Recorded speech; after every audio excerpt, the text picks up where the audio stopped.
All right, good afternoon, everyone, and thank you for joining our webinar series at Lean Focus, which is a monthly look at various topics. This month's topic is identifying value creation opportunities with lean-focused due diligence. So today's webinar will be recorded, and for those of you that were unable to participate, an email will come to those that have signed up and will contain the attachment to the video in which you can watch at your own leisure. And additionally, those who are attending live can also go to our go-to channel, which is our Lean Focus channel that hosts these webinars. And you can watch them on demand, both this one and various past monthly topics that we've done as well. A couple logistical items. So there are some handouts associated with this webinar. So if you look in the GoToWebinar control panel, there should be a section called handouts, and in mine it shows 205. In there you can download during this presentation. There are two PDFs. One is an overview about our consulting practice overview. Lean Focus Consulting, one-pager is entitled. And then there's a one-pager about the MA&I practice, which is what Kevin's going to cover during this presentation, which is our mergers, acquisitions, and integration practice within Lean Focus, specifically what we offer in the form of due diligence and also post-acquisition integration support. So without further ado, I will introduce you today to your speaker, who is Kevin. Kevin, take it away. All right, thanks, Damon, and hello, everybody. Thanks for joining. So just a little bit about my background. I spent a little over 10 years running businesses at Danaher Corporation. Danaher is a diversified holding company that has been on its lean journey since 1989, and a continuous applier of continuous improvement. I started off at Danaher in the Danaher Business System office, working with new acquisitions and companies that were struggling, helping the management teams chart their path on the transformation using the Danaher Business System tools. So a lot of teaching, training, coaching, mentoring. And then I went on and ran a number of different businesses within Danaher. First on the product ID platform. It was a founder-led business that Danaher had acquired, and so was very early in its lean journey. Then I ran a division of Beckman Coulter that Danaher acquired. It was a medical diagnostics division, FDA regulated. So I had the challenges of changing the mindset of that business, that even though we were FDA regulated, there was a lot that could be done with lean and continuous improvement. And from there, I went on and ran a group of businesses on the sensors and controls platform. Various levels of global businesses, various levels of lean transformation. But through that process, learned a lot about meeting companies where they are and helping to chart the path forward and leverage the lean toolbox. I've been with Lean Focus for about 2 years now, helping clients do more of that same transition work. All right, next slide, Damon. So the agenda for today, we'll talk a little bit about who is Lean Focus. We'll talk about the burning platform, which is why value creation is important in an M&A environment. How do you run the playbook? What is the playbook? And how do you use that to have a repeatable value creation process? We'll go over a couple of client case studies that we've worked with, very different approaches to what they needed support with. And then we'll talk a little bit about what are the next steps to building your success and resources as you go forward with trying to create your own playbook for repeatable process. And then we'll have some time for Q&A at the end. So if you have questions along the way, you can drop them into the chat and we'll start to answer those when we get through the presentation. Okay, next. So just a little bit about lean focus. So when we think about building a high performance culture, really kind of think of it as there's three pillars to that. One is you have to have driven leaders. You have to have leaders that fundamentally believe in process, and they're going to demonstrate the discipline to the process. And lean focus has the ability to help skill up those leaders if you have them. We also have a talent search business that exclusively focuses on lean and continuous improvement talent, and we can help you build that organization if you need to. The second pillar is the guiding principles. So we've identified 14 guiding principles that really help to align the organization so that everybody from frontline people in a call center or manufacturing or doing whatever transactional process all the way to the senior executive team are pulling in the same direction.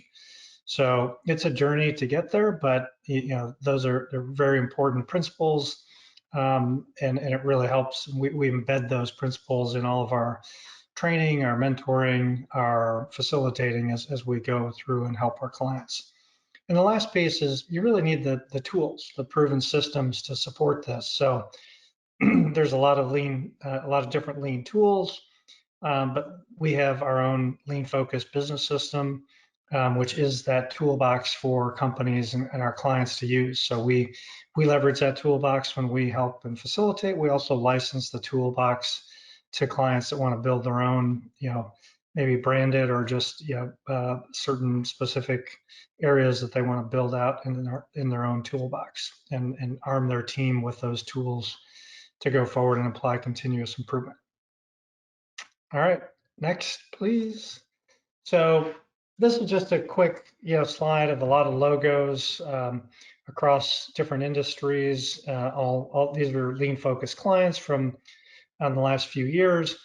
And the main point here is that lean principles, while they often start in manufacturing, if you're a manufacturing company and that's where the roots of them are, it's really just about eliminating waste, and they apply equally to any type of business, any process within the business, whether it's on the growth side, sales funnel management, new product development, cash collection, or manufacturing or providing services. So we've worked in a lot of different industries and across all the functions within those businesses, and found there's lots of opportunity, and it depends on the value drivers and value creation you're trying to create is probably more important about where to start than anything else. Okay, next please.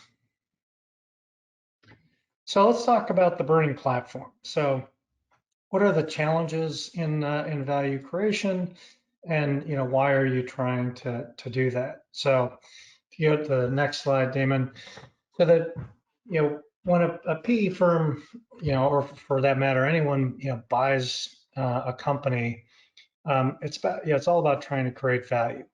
And what we've really seen from over the years with different companies buying things, and this goes back to my days of in Danaher buying companies from PE firms or whatever, but it's you see a lot of different intentions that were not met in terms of creating value. And so it's really important that it goes creating value goes beyond the financial engineering part of it, and that there's an increasing focus on making substantial operational improvements. Cash is king in a private equity transaction. Deals are leveraged. Lean can be used a lot of times to generate cash flow, reducing inventory, reducing all of working capital, reducing receivables, and just having better processes for managing and planning through that whole cycle. I think the other thing that we see a lot is, from the moment even before, but from the moment the deal is signed, time is, is the essence. There's, the timeline is starting to tick on, when the transaction needs to be turned over again. That might be 3 years or 5 years or whatever the holding time frame is.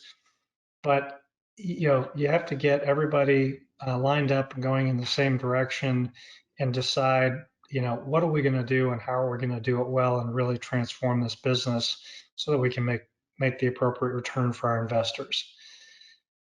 Key to that is having the right team in place. And so, one of the things that, we see is that when you've got, the timeline and the, time is ticking, right away, it's like you have to be pretty quick about making sure that the management team that you have has the capability to lead the operational transformation as you've identified in your value creation thesis. So, if there's different help that you need to get that in place. Lean Focus can help with that. We also have tools to help do assessments of management teams and just general assessments. We'll talk about in the case studies about where is a company on their lean journey and their lean capability and their culture and those types of things.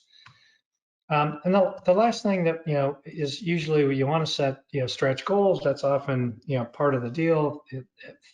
And, deciding and putting in place a process to manage towards those goals so that it's not just the deal partners or the operating partners that, have those goals and it doesn't transcend down into the company management and down into the rank and file of the business. So it's, trying to identify what are those key metrics that we're going to measure, the ones that we're going to try to improve that support our value proposition, and then, deciding operationally what are the things that we're going to do to make that happen. Okay, next slide. So there's a study that we often cite about, PE firms and how they're set up. So there's, 3 questions were pulled. This is a study done by Bain Consulting.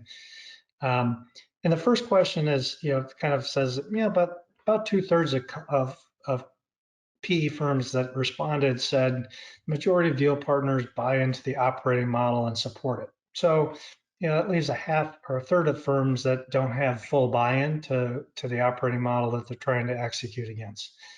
And if you look at the second question, talking about, do you have a clearly defined model that everyone buys into? And about half the people that responded felt like they have a clearly defined model in terms of value creation for their portfolio.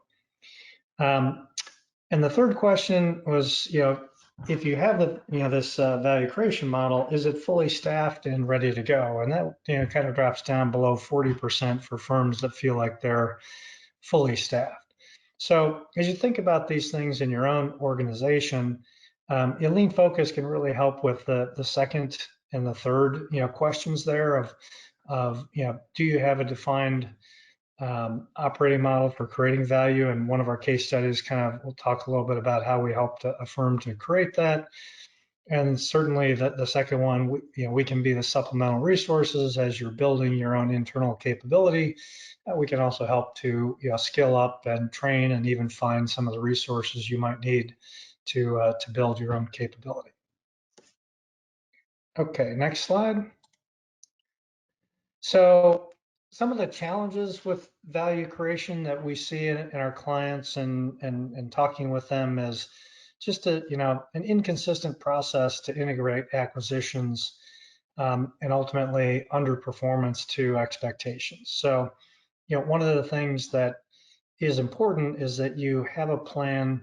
We often call it a playbook for how you do this. How are you going to integrate acquisitions? What do you expect of them? How do you work with them to align on those expectations and then execute against that? And obviously, as the previous slide I talked about, time is your enemy because you've got a certain time frame you're trying to hit from the moment the deal is signed. Secondly, is that sometimes the value creating activities aren't identified, or maybe identified, but then they're not prioritized or executed properly or tracked in a systemic manner. And that's a key aspect of putting in kind of your management structure What are you going to measure? How are you going to measure it? How are you going to report out results? How are you going to keep visibility to those key value creating activities that you've identified? Um, the third point is about, do you have the skills to be able to, you know, lead the integration and to lead the value creation activities. And that may be skills that you're supplementing from the PE firm. It might be there are some skills in the acquisition, the company that you just acquired, but really, kind of looking at that. We see a lot of, talk to a lot of clients where they've had a business for a year and a half, and they're just not seeing traction. And they had aspirations to do a lot of things, and as they look at it now, they just don't have the skills or the resources to get any of that done. So they come to us to try to jumpstart those things, but they're already behind the eight ball because they didn't recognize that up front. And another thing we hear from a lot of clients is that especially on the smaller side, a lot of companies will bring in a consultant to help them with this and another consultant to help them with that, and using a number of different single shingle or small consulting firms inevitably leads to a lot of data requests that are duplicative, and they have different points of view about what the priorities should be or how this function needs to support this initiative over here. So you get some consultant fatigue. So having somebody come in like Lean Focus that can look across the whole business and help you develop the strategies for how to go forward and avoid the pitfalls can be very helpful. And we have our team. Lean Focus is a team of experienced practitioners. We're all 25 to 35 years of experience running businesses, running divisions. So we don't have any junior operators that we're going to send out to a site to try to implement a standard procedure that's been developed. So we've all had experience, and we're pretty flexible to customize on the go. All right, next slide. So if we talk about running the playbook, and the playbook that we're talking about here is how do you integrate and drive your value creation as you make acquisitions for your business. So the next slide. Really, if you think about value creation, we're talking about improving margins, improving core growth, investing in growth and R&D and sales and marketing, and finding ways to reduce the cost structure, whether that's within the cost of goods sold or on the G&A side.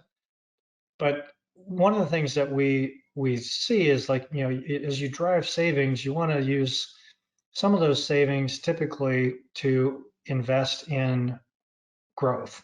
So whether that's new product development or sales and marketing, but you also want to make sure that you invest wisely and that you're measuring your return on investment there.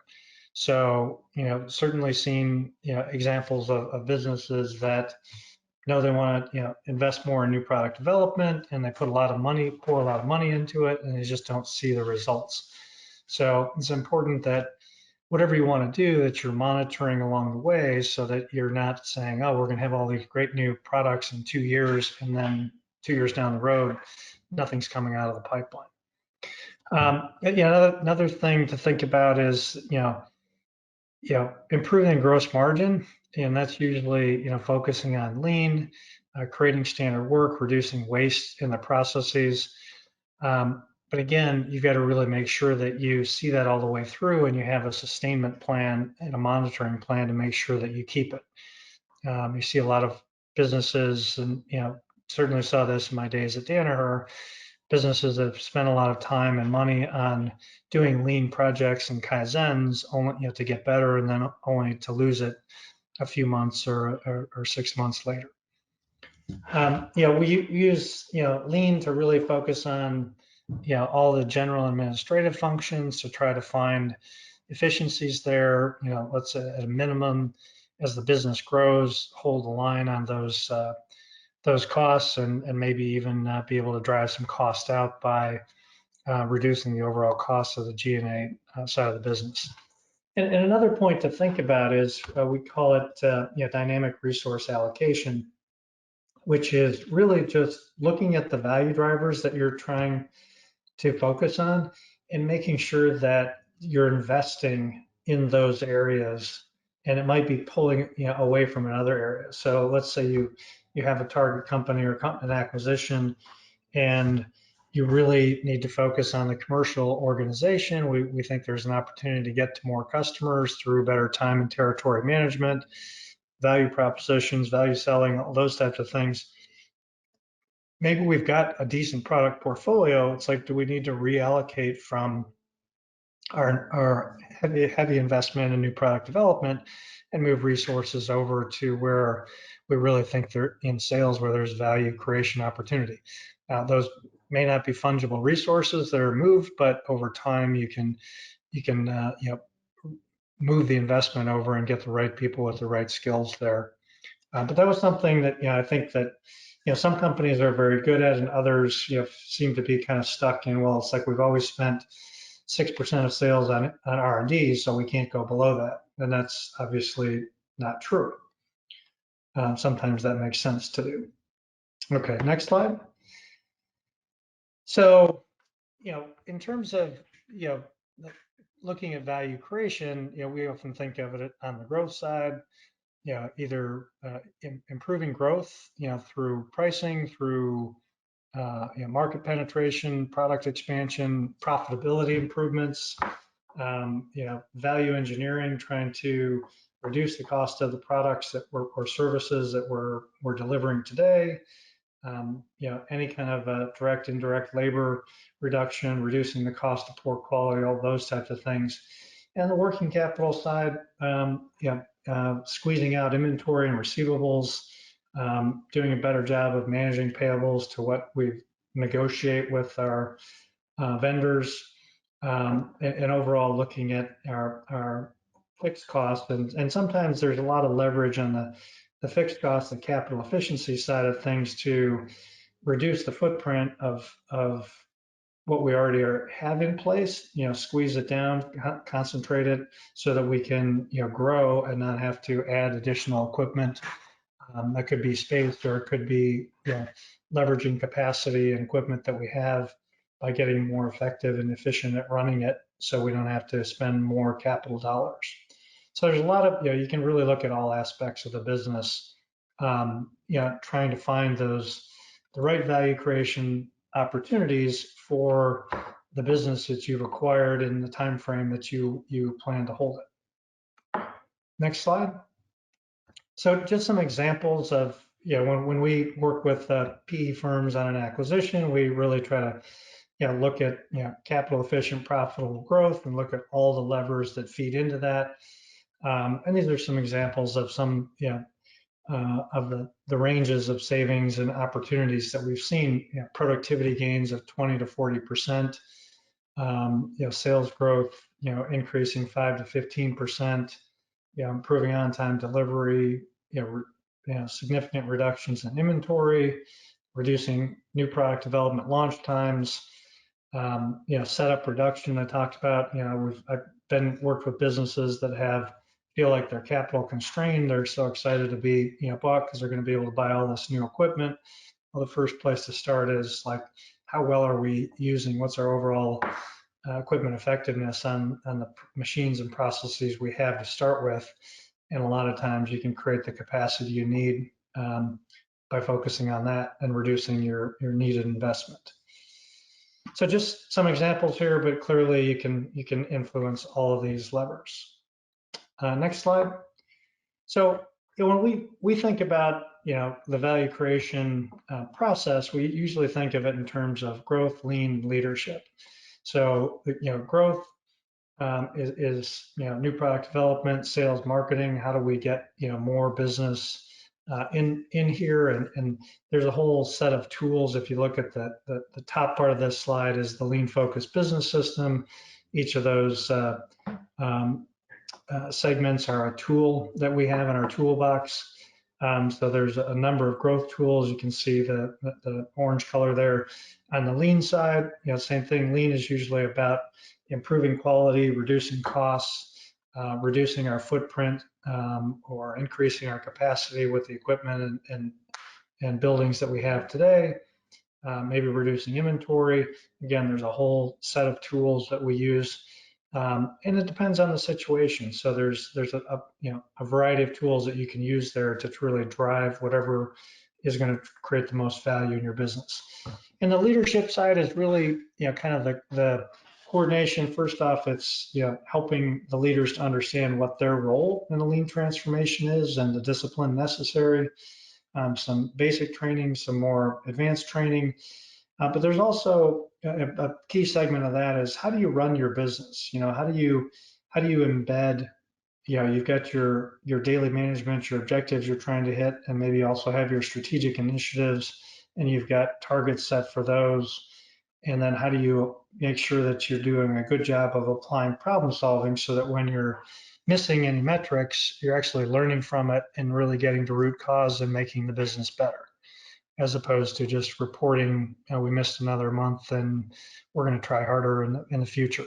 So the whole leadership system is about, kind of helping the leadership team set up for creating a business rhythm and the operating cadence for running the business and focusing on achieving all of those metrics identified as value creation drivers. Okay, next slide. So one of the things that we bring to our clients is we have a playbook for each of these areas. So if you're going to focus on growth, if that's one of the value creation drivers, then we have a playbook that we start with.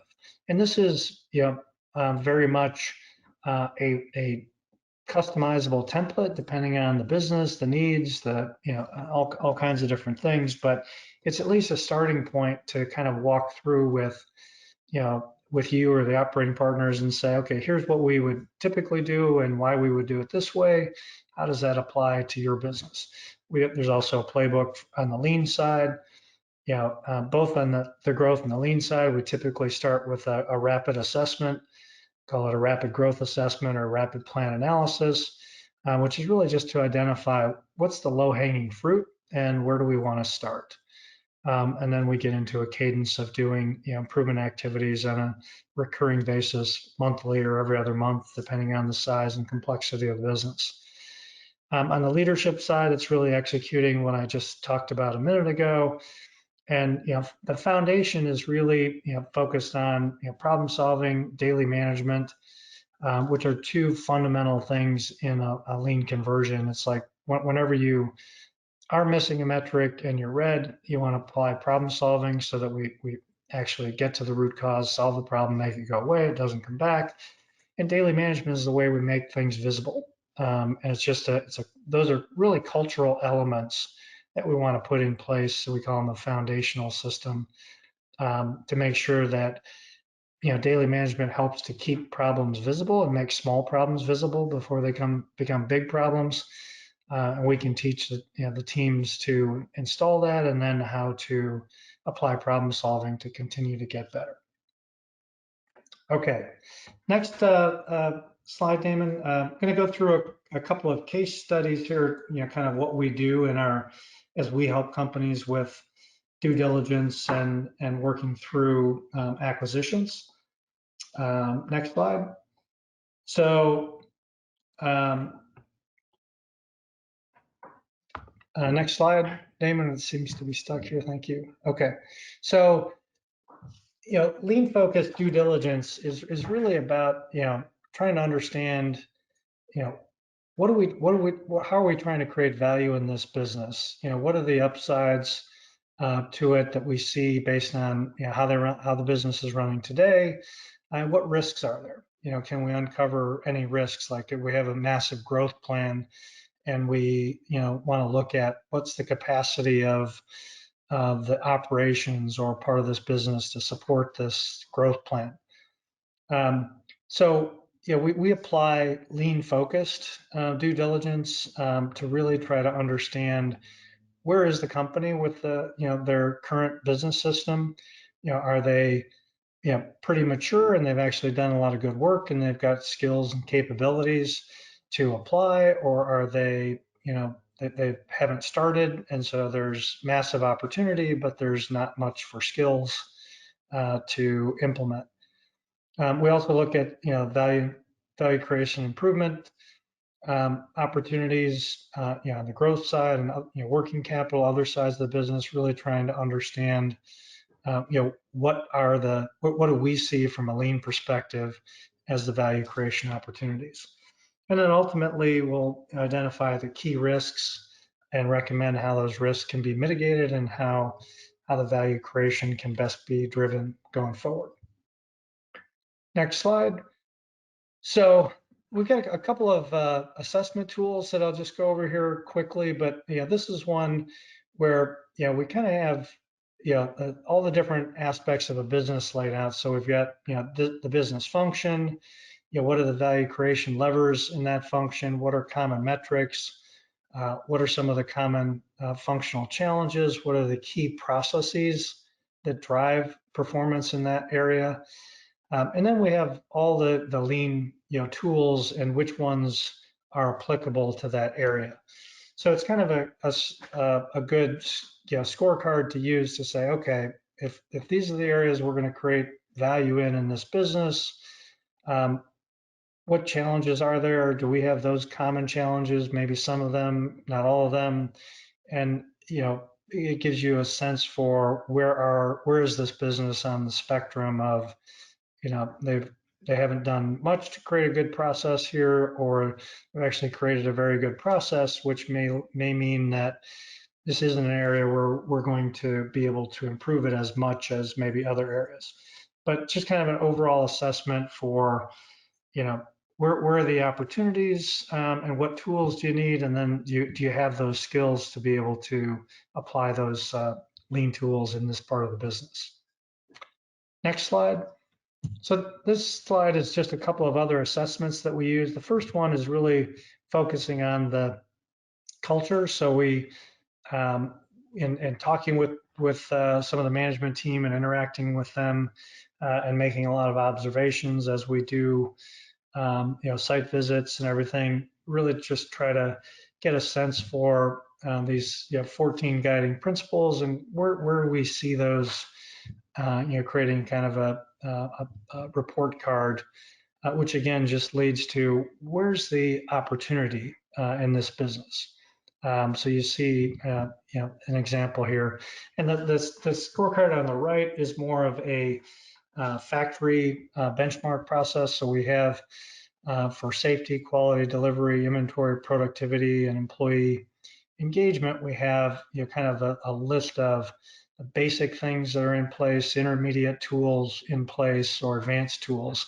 And by going through, as we do our site visits, we keep track of what we see and ask a lot of questions around this and can kind of come back with an overall, how is this business in terms of safety? How are they in terms of quality? And that, again, it just leads to a better understanding of where the value creation opportunities might be as we're doing diligence with a business. Okay, next slide.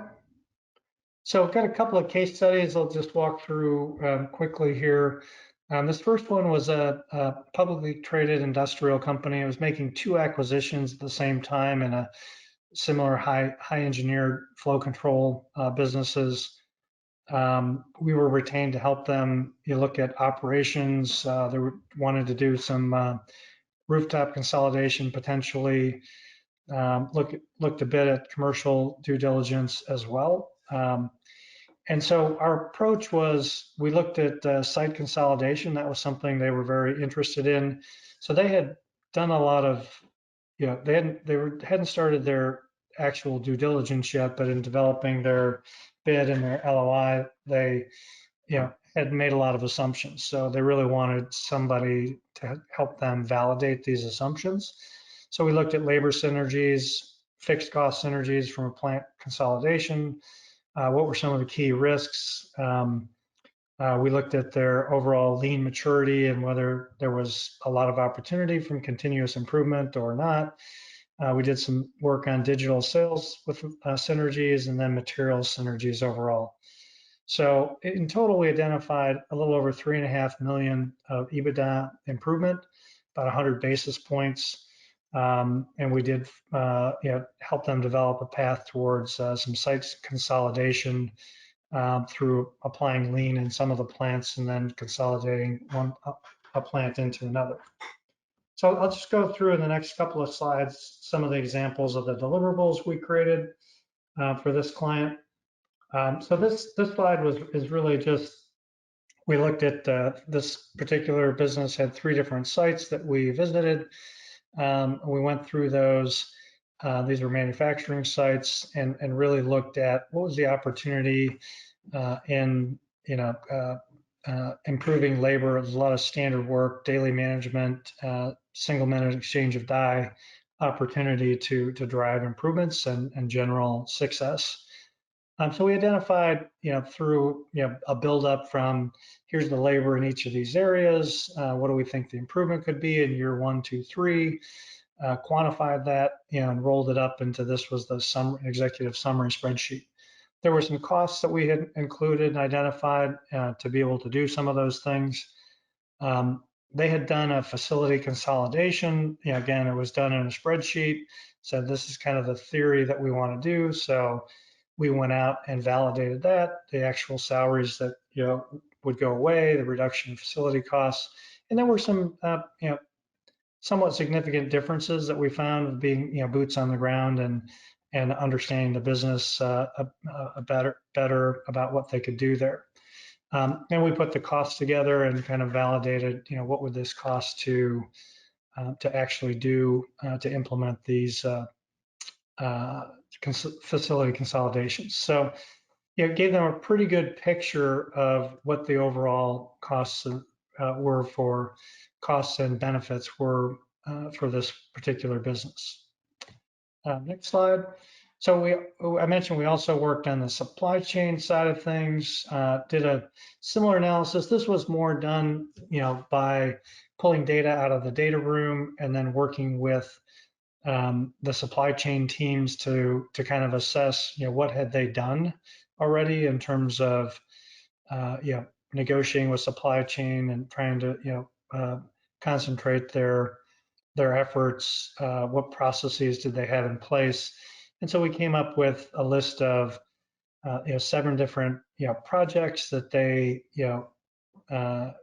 could work on. These were aligned, and the supply chain teams were pretty on board with the numbers we created. It was a collaborative effort, but just went through, did a lot of work in the data room, did a lot of online research to understand the suppliers and the specific areas. And we had a couple of people that worked on this that were pretty familiar with some of these suppliers and commodities. So they had some pretty good ability to understand where the company was and what the opportunity was. So the next slide was really just the timeline associated with this. So the next slide. So we laid out, okay, so the projects would be done in the gray boxes and the benefits would start to accrue in the green boxes. So, and a lot of this stuff, they're relatively small companies, so it was stretched out over the first couple of years to get all these projects really underway and starting to generate cash flow and return back to the business. But pretty detailed roadmap for what they could do on the materials side of things. Next slide. One of the things we often do is kind of look at the risks and what's the potential mitigation for those risks. So this is just an example page from one of those about one of these site visits where there were some number of risks identified, and this was kind of from throughout the whole due diligence process that we worked on. But we try to go through and just quantify that or give it a high, medium, or low, and come up with some recommendations for how they might mitigate it. But it can be pretty helpful as they're doing the final numbers on the deal. Next slide. So this was just a sample of the details. So behind that summary slide that said there was, 200 or whatever savings by site. This just went through and we laid out, okay, we want to do this standard work Kaizen. Then we want to do, create a flow line here. And then we want to create, put daily management in place, identified, how long those events would take, the head count that was affected, what we thought the savings would be, the square footage savings, because we were trying to create more space for this client to do the rooftop consolidation, and any investment that they might have to make in terms of equipment or supplies or whatever else. But had a pretty good detailed roadmap, which this client is well into the first year of implementing this, and for the most part are following this and getting very good results as they go through this. And we're helping them out with a lot of that. Okay, next slide. So just another example of a case study. So this is a home health acquisition. So private equity firm bought a $48 million home health, hospice, and rehab services business. And they really, the expectation, the plan here was they wanted to make a lot of acquisitions, a lot of very fragmented industry, and they wanted to do a roll-up. So we helped in this first business with setting up their level one strategy deployment matrix, coach the leadership team monthly in those processes, and just kind of help them understand how to create that positive tension to continue to get to the root cause and get better. We implemented sales funnel management, helped them create their monthly business rhythm by creating standardized KPIs for the company and the branches so that everything cascaded up and down through the business. And then we help them set up a repeatable acquisition process. So they have their own playbook, and over in a year and a half since this first acquisition, they've completed 11 additional acquisitions. So they've grown from 48 million to a forecast of $120 million this year. Next slide. So because their value creation in this instance was really about this, building a playbook so that they could do acquisitions well, we helped them to create, okay, what in this business specific industry, what are the growth levers? What are the productivity levers that you're going to be able to pull? What are the lean business system tools that you're going to need? And so they use, this is just a summary slide of all of that, but they use this as part of their doing due diligence, as part of evaluating and deciding what their price could be on acquisitions as they go forward, and then also as their value creation model once they've made an acquisition. So we're really focused on that, having that playbook in place and having it be successfully implemented time and time again. Okay, next slide. So, next steps as you think about, building your own, capabilities and doing, a better job with value creation and integration. Next slide. Some of the keys to success. You have to have clearly defined objectives, and it can't be improve everything, right? So we got to really focus on, where do we think the smallest number of opportunities are going to make the biggest difference in the value of this business. So trying to get through that and not boil the ocean is important. And you've got to have a team for evaluating the process. Got to have the right skills. Got to have some experienced team members. So that's it's important as if you're thinking about your operating model, it's like how do you do that? When you've got businesses to run, where do you get the resources? Do you have them? Do you use consulting firm like Lean Focus, or what are you going to do there? And then just having very clear responsibilities, processes, and a timeline. That's really the playbook. It's like what could an acquisition and integration look like? What do you do for diligence? How do you do it? What are your deliverables? What do they look like? So that you continue to improve them, but you have a standard set. And when you get to implementation. Okay, we've got our value drivers identified. How do we take that and roll it towards implementation and cascade that to the management team and into the business? So those playbooks become your checklist to say, have we done this? Have we done this? And every acquisition is different, so there's going to be some things now we're not going to do that here. This doesn't apply, but you have a checklist to make sure you don't miss something that could be important as you're trying to create value. And ultimately, a good playbook. If you've got this process, you've got the skills. A good playbook leads to a very good due diligence report that can then be used, to communicate within your firm and with your investors, and then use that to communicate going forward with the management team about where you see the value creation and what the plan is going forward. So one more slide here, I guess. So this is, kind of leads to our mergers, acquisition, integration practice. So, we really work across the spectrum on this. We can help with the M&A operating diligence, from, helping to review, SIMs, getting into sell side diligence, operations, commercial diligence, helping to create the 100-day plan, organ talent assessments, all of those types of things that can be important to assessing a potential acquisition.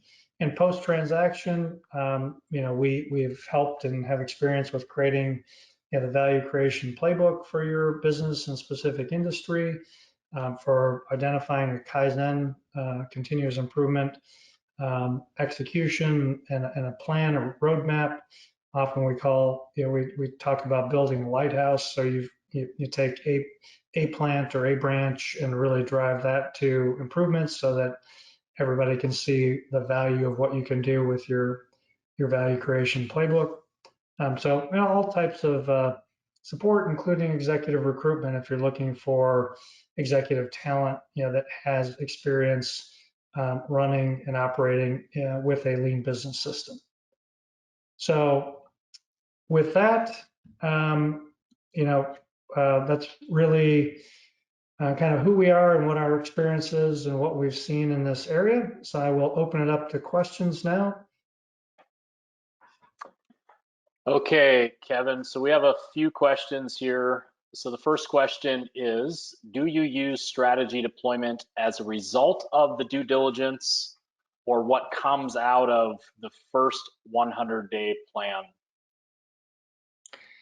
So typically it would be something that we build in the first 100 days, because you really want to have collaboration with the management team and the operating partners working together. And prior to that, you could build a strategy deployment matrix, but you wouldn't have a good understanding of the skills and capabilities in the business. And you want the people that are going to be driving those initiatives to be developing them, in collaboration with the PE firm.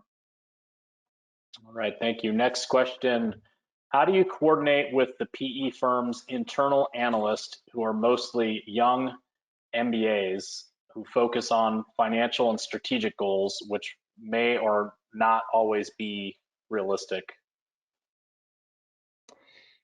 So I think that if there are analysts in the firm, that are going to be monitoring this, including them and making sure that the metrics that they're measuring align with the monthly business reviews, the KPIs that the business is going to be monitoring, as well as the strategy deployment targets to improve, and those should be the same set of metrics. If they're not, I think you're gonna have an analyst that's just struggling to ask questions and get answers and sidetrack the management team.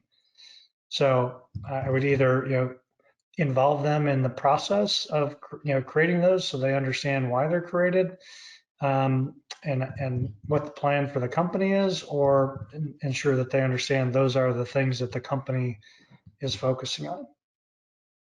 Yeah, I'll pile onto that. We have a very recent PE example. A PE firm just bought a very small business, and their thesis is that they're going to scale up this business through a new channel to market. And they're almost treating growth in a vacuum. and not thinking of what are the bottlenecks within the process that could limit growth. So we came at this through the operations side and through the installation side of their product and said, okay, at 10x revenue, here are the constraints in your manufacturing process. You can't deliver 10x revenue given these constraints. And the other constraint had to do with bringing on dealers in this new channel. There's a technology that they have to invest in that they didn't consider as being a barrier to entry. So it's getting these, I don't want to say young analysts, because I think all of us suffer from sort of myopic bias, giving them the ability to sort of look horizontally across the value stream instead of just thinking of it as, sales come at the end no matter what. It's kind of infinite capacity. Okay, next question, Kevin. How receptive is PE to the importance of creating a lean culture? So that varies, but we've worked with a lot of PE firms that really see the value in it, because it's you talk to people and you see firms where they put a lot of effort into something in year one, made improvements, and then in year three they're kind of suffering from the same problems that they solved back in year one. And you just see a lot of people about recognizing it's like there's some buyers out there for this business that are going to look past the financial engineering side of what happened here and say, is this business fundamentally a well-run business, or is it not?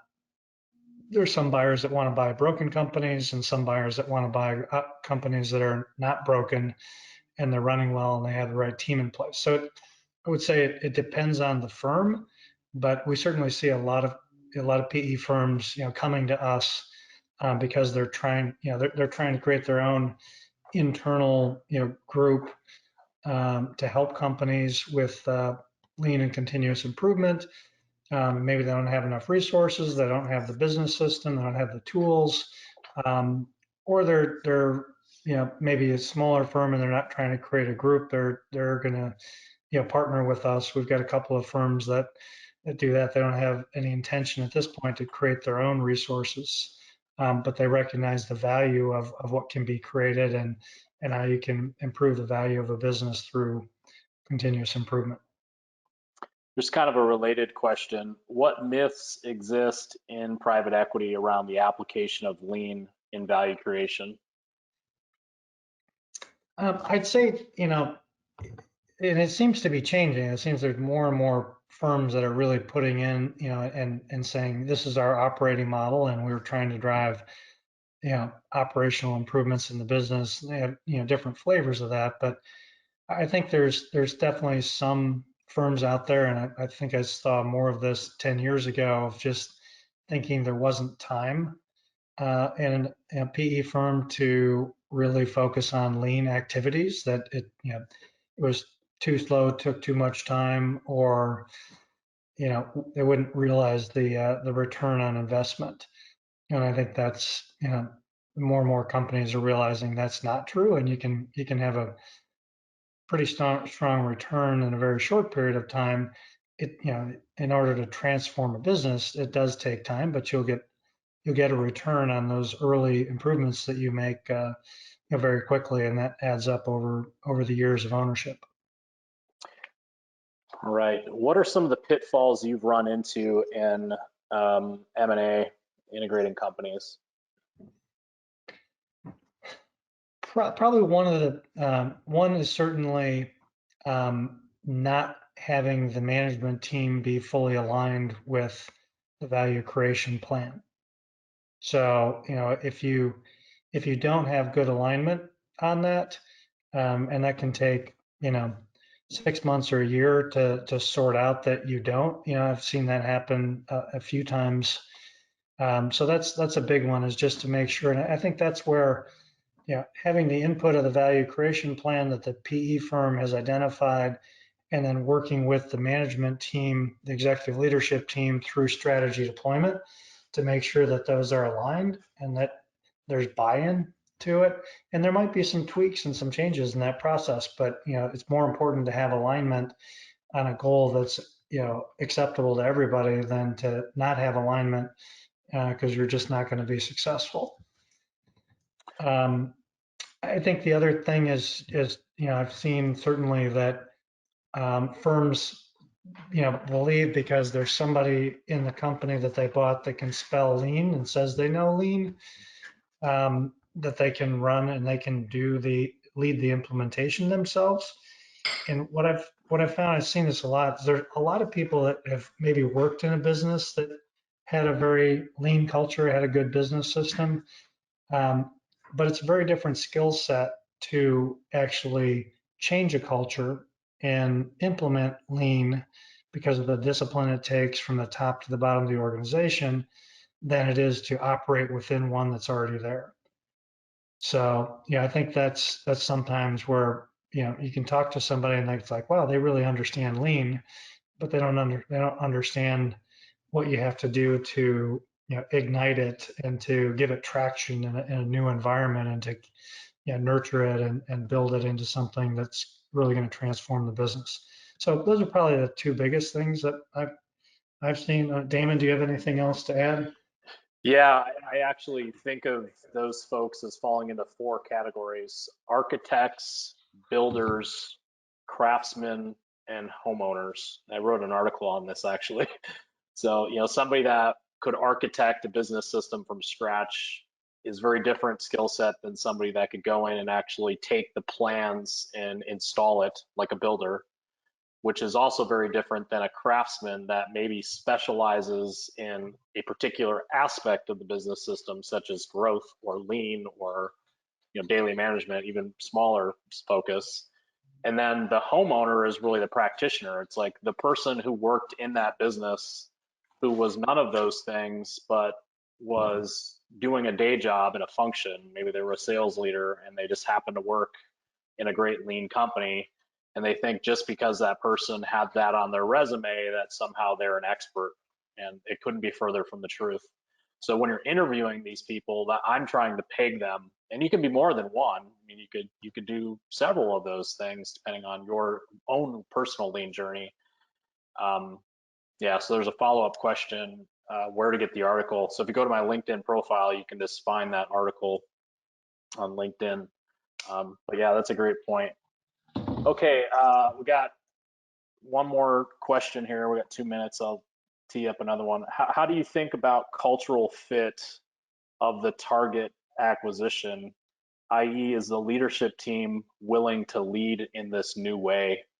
I assume they mean lean culture. Yeah, so that's we have the one tool that specifically gets at that. And that can be, a very important factor in your value creation plan. And I've certainly seen it before, and I've seen PE firms that recognize that's their operating model and they want to go forward and they believe in continuous improvement and that's the way they're going to create a lot of value. And they might have to make some changes in the management team.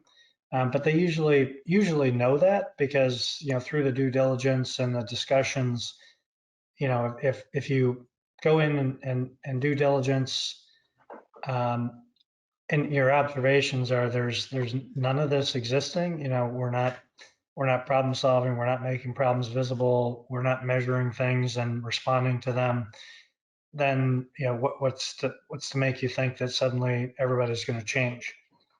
So I think that's kind of a key thing there. I've also seen situations where there's a spark, but it usually comes down to aligning on that value creation plan. If the management team maybe doesn't have a lot of experience, but they recognize what lean is and how it could help them, or you can show them examples, and leading them through the right. We've got the leadership, and it's like developing the roadmap, developing strategy deployment together, and kind of working through those processes. You can definitely find people who just haven't been really exposed to it are very supportive of the ideas. They just didn't really know how to do it. But it is important because you can't, lean is about discipline. So if you have people that are not going to be disciplined and follow it and support it from the top down, and potentially the alternative to that is people that are going to be passive, passively aggressive and try to undermine activities. That's I saw that probably more back in my days at Danaher when we did acquisitions, where management team wasn't bought into the way Danaher wanted to do things, and it would become obvious within 6 months or so as to whether they were supporting the assistance they were getting or not. And sometimes changes had to be made. Great, thanks. Okay, so that's the top of the hour. So I'll remind everyone, if you are interested in watching this webinar or past webinars, or to sign up for future webinars, you can go to our website here at leanfocus.com. And then if you go to the resources tab at the top, you will see a link to all of the webinars, both planned and in the past, that you can participate in. So with that, we'll leave you with this parting thought from a highly successful venture capitalist. Creating value isn't enough. You also need to capture some of the value we create. So thank you so much for your time, and we hope to see you again next month. Take care and have a great rest of your day. All right. Thanks, everyone.